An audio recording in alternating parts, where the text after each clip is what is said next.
Salam əziz izləyicilər, mən siyasi bloger Elnur Əliyev.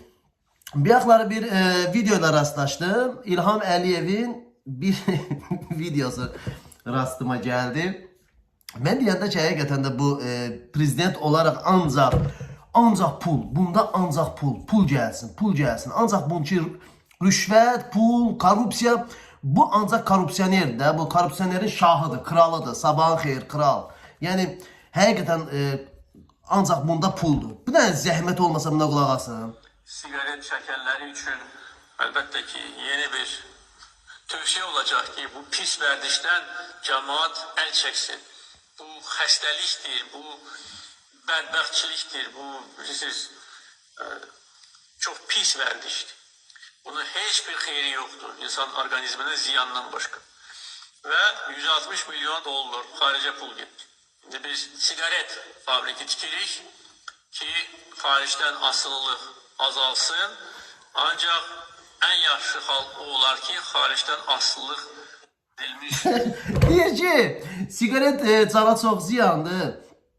Və bu, nə bilim, güya bu millətin qeydinə qalır. Deyir, amma fabrika özümüzdə tikək ki, xaricdə xeyir verməyək. Elə qoy özümüzdə xeyir qalsın. Valla maşinik deyir bu, özüm ölüm maşinikdir. Həqiqətən də bu insanların qeydinə qalmır da, həqiqətən qeydlərinə qalmır. Ancaq öz mənafeyini fikirləşir ki, mən necə pul qazanım ki, mənim büdcəm də olsun, yenə də başqa ölkələrdə küçələr alım, adalar alım. Nə bilim, həqiqətən də bu necə prezidentdir, belə prezidentdir, heç bir dünyada belə bir prezidentlə rast gəlməmişəm mən, həqiqətən də. İnsanların qeydinə qalan insan götürüb o, necə deyim, cana ziyan olan bir şeyi öz ölkəsində tikməz. Deyir, zavodu deyir, öz ölkəmizdə, fabriki öz ölkəmizdə tikim ki, deyir, xarici ölkə deyir, xeyri verməyim, deyir, öz ölkəmə deyir, öz büdcəmizə deyir, gəlsin. Bundan nə görə deyir, oturub indi onu fikirləşir ki, bu qədər mən xaricdən sigaret almışam, bu qədər ora pul gedib, deyir, bu pul özümə gələr də. Görürsünüz necə? Valla mən həmişə deyirəm ki, yəni, bu ömrü boyu bu hakimiyyət insanların qeydinə qalmayıb da, bunlar ancaq öz ciblərin güdürlər.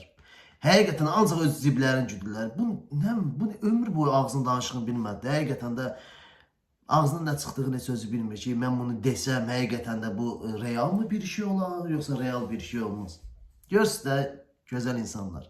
Dəyər verdiyiniz insan bax budur. Bu bəzilərinə aiddir. Yaşasın İlham deyənlər bax budur. Bununla nə yaşasın, bununla nə irəli gedək biz. Ancaq insan öz cibini güdər. Həmişə yadınızda saxlayın, pulu fikirləşən insan, ömrü boyu o insandan sən irəli gedənməzsən. Həyatı boyu, mümkün olmayan bir şeydir bu.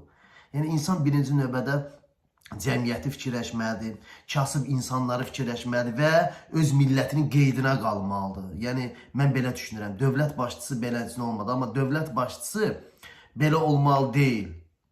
Belə olmalı deyil ki, ancaq öz cibini, öz mənafeyini güdsün ki, mən necə hardan pul qazanım, oradan pul qazanım, buradan pul qazanım. Yetim millətik, yiyəsiz millətik, insanlar, gözəl xalqım, öz qeydinizə qalın, haqqınızı tələb edin. Mən ən birinci növbədə həmişə deyirəm, haqqınızı tələb edin. Sivil qaydada haqqınızı tələb edin.